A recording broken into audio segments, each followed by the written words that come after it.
Bonjour et bienvenue sur Culture G+. Ici, on explore la culture générale de façon simple, claire et passionnante. Et comme toujours, tu vas voir, la culture, c'est pas sorcier. Commençons. La ville de Los Angeles, un lieu longtemps défini par ses communautés immigrantes dynamiques, s'est retrouvée au centre d'une tempête nationale la semaine dernière. Les troubles ont commencé le matin du vendredi 6 juin. Des agents fédéraux de l'Immigration and Customs Enforcement, connus sous le nom d'ICE, ont lancé une série de raids agressifs et généralisés à travers la vaste métropole. Ces opérations marquaient un net changement par rapport aux actions d'application précédentes, ciblant non seulement des lieux connus, mais aussi des espaces publics. Des agents sont descendus sur des chantiers, des lieux de rassemblement de travailleurs journaliers et même des restaurants locaux dans une opération coordonnée qui en a surpris plus d'un. L'ampleur de l'opération était considérable, créant des scènes de confusion et de peur dans les quartiers, de l'est de Los Angeles à la vallée de San Fernando.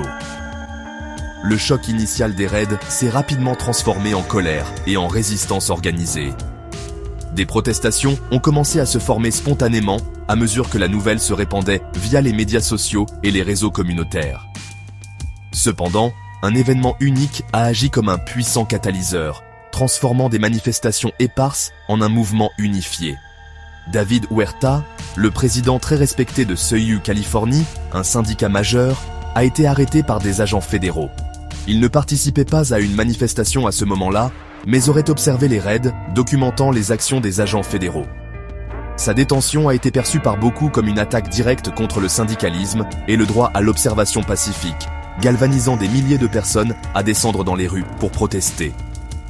L'arrestation de Huerta a eu des répercussions bien au-delà de la communauté syndicale, unifiant une large coalition d'activistes des droits civiques, de défenseurs des immigrants et de citoyens concernés. Plus de 200 personnes ont été détenues lors des raids initiaux, mais l'arrestation très médiatisée de Huerta est devenue le symbole de ce que beaucoup considéraient comme un abus de pouvoir fédéral. Il a été libéré plus tard sous une caution importante de $50 000, mais les accusations portées contre lui demeurent, entraînant une peine de prison potentielle allant jusqu'à 6 ans.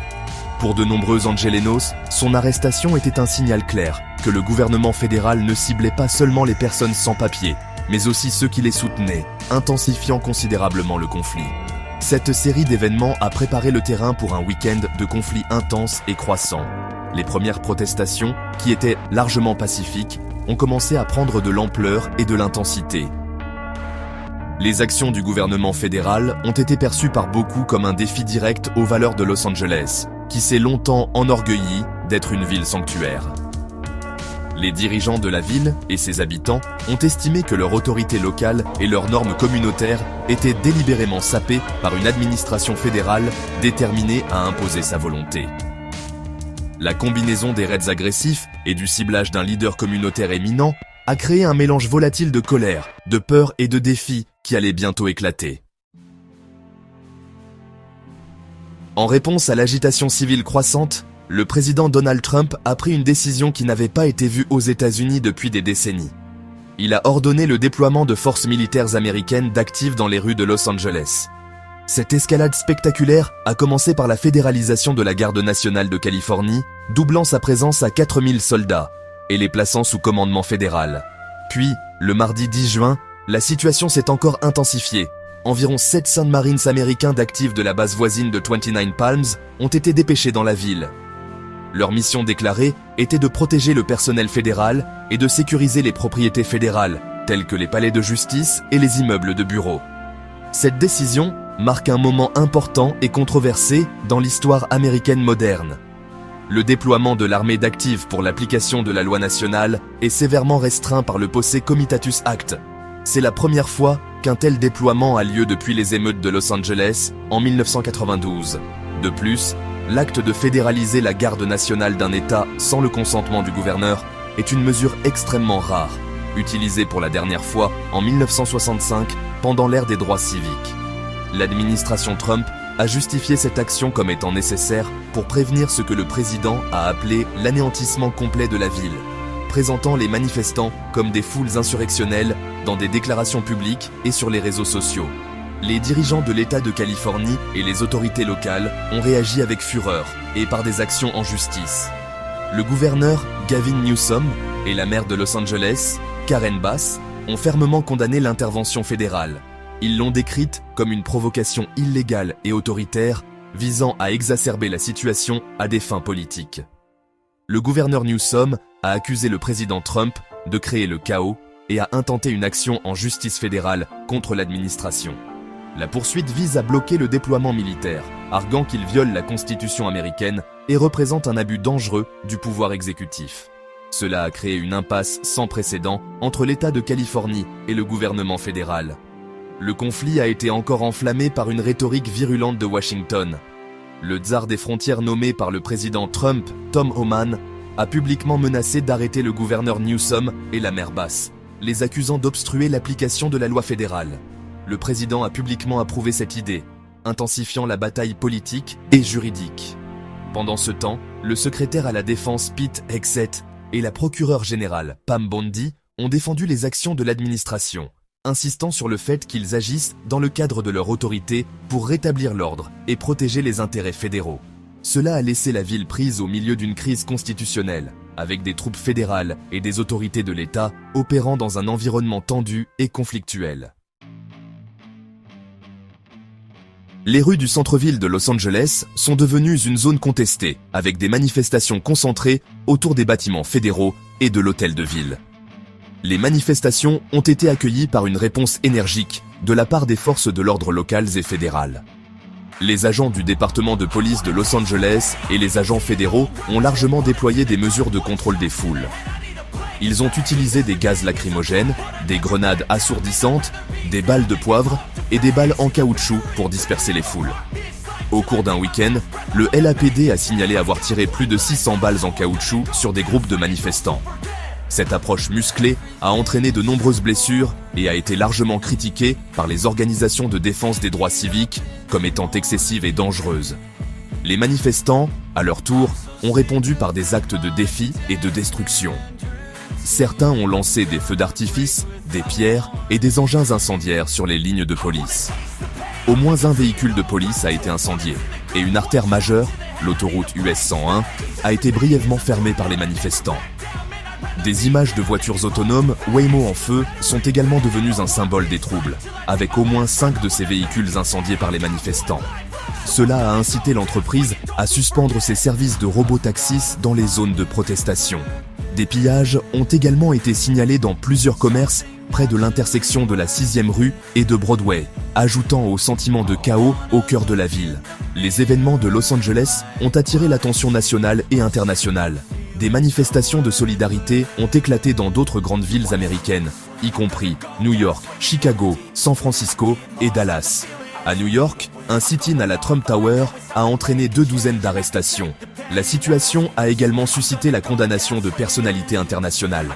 Le Premier ministre australien Anthony Albanese a émis une protestation officielle après qu'une journaliste australienne, Lauren Tomasi, ait été frappée et blessée par une balle en caoutchouc prétendument tirée par la police alors qu'elle couvrait les événements à Los Angeles. Sa blessure a mis en lumière les dangers auxquels la presse est confrontée et a attiré l'attention mondiale sur les tactiques utilisées par les forces de l'ordre. Le coût humain des affrontements continue de s'alourdir. Depuis le début des manifestations, les forces de l'ordre ont arrêté au moins 150 personnes rien qu'à Los Angeles. Les accusations vont de la non-dispersion et des violations de couvre-feu à des infractions plus graves comme l'agression d'un policier et le pillage. Les groupes de défense des droits civiques ont soulevé des préoccupations urgentes concernant le traitement des personnes détenues, tant celles issues des manifestations que celles des premières descentes d'immigration. Il existe de nombreux rapports selon lesquels les détenus sont maintenus dans de mauvaises conditions, beaucoup se voyant refuser un accès rapide à un avocat, de la nourriture ou de l'eau. Cela a ajouté une dimension humanitaire à la crise, les activistes exigeant la reddition de comptes et une procédure régulière pour toutes les personnes placées en détention. En ce jour, le 11 juin 2025, un calme tendu et fragile s'est installé sur certaines parties de Los Angeles. La présence visible de personnel militaire et de forces de l'ordre lourdement armées demeure un rappel constant des récents troubles. Les Marines américains continuent de garder les bâtiments fédéraux et les convois de véhicules de la garde nationale sont un spectacle courant dans les rues de la ville. Bien que les manifestations de grande envergure des derniers jours aient diminué, des manifestations plus petites et sporadiques continuent de se produire. L'atmosphère est celle d'une alerte maximale, et la ville reste sur le qui-vive. De nombreux habitants craignant que le moindre incident ne rallume un conflit et une violence généralisée. Les problèmes sous-jacents qui ont déclenché les troubles sont loin d'être résolus. La bataille la plus immédiate, c'est maintenant déplacer des rues vers les tribunaux. Le procès fédéral intenté par l'État de Californie contre l'administration Trump est en cours. Ce défi juridique est d'une importance monumentale, remettant en question les limites même du pouvoir présidentiel et la séparation constitutionnelle des pouvoirs entre les gouvernements fédéral et étatiques. Les experts juridiques suivent de près l'affaire car son issue pourrait créer un nouveau précédent pour l'utilisation domestique de l'armée. L'administration Trump, pour sa part, n'a pas formellement invoqué la loi sur l'insurrection, s'appuyant plutôt sur ce que les critiques appellent des théories juridiques non testées pour justifier le déploiement de soldats d'actifs sur le sol américain. Pendant ce temps, les préoccupations humanitaires grandissent pour les centaines de personnes détenues lors des premières descentes de l'ICE. Les organisations de défense des droits des immigrés rapportent que bon nombre des plus de 200 personnes arrêtées sont détenues au secret. Certains auraient été gardés au sous-sol d'un bâtiment fédéral pendant plus de 12 heures sans les nécessités de base.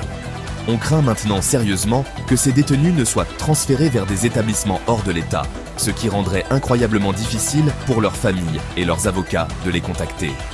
Les groupes de défense des droits civiques ont condamné ce déni de procédure régulière et travaillent sans relâche pour localiser les détenus et s'assurer que leurs droits sont protégés. La ville de Los Angeles fait maintenant face à un chemin long et difficile. Les divisions sociales et politiques exposées par les événements de la semaine dernière sont profondes. La relation entre la communauté et les forces de l'ordre a été gravement endommagée et la confiance dans le gouvernement fédéral a chuté pour beaucoup. Le conflit juridique entre la Californie et la Maison-Blanche continue de se dérouler, la sécurité de la ville et les droits de ses citoyens étant en jeu. Pour l'instant, Los Angeles est une ville qui retient son souffle, prise entre une présence sécuritaire musclée et la colère persistante et bouillonnante d'une population qui se sent assiégée. L'avenir reste profondément incertain.